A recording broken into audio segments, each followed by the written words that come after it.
Hello kids, welcome to my channel KSC Nest. Today we are going to learn something really amazing. Have you ever looked up at the sky and wondered why is it so blue? Let's find out together. Let's go.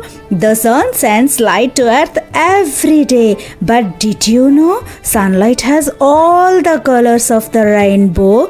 When sunlight hits our sky, it bumps into tiny invisible particles called air molecules. Among all the colors in the rainbow, only blue light bounces around the most. So our whole sky looks blue.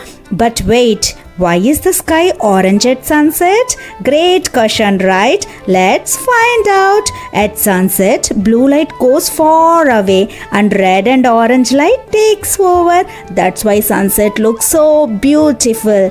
And why is the sky black at night? Can you guess? Because the sun is gone. No sun, no light, no color. That's why the sky is black at night. So let's remember kids, sun sends colorful light, air bounces blue the most. That's why the sky is blue. Wasn't that amazing?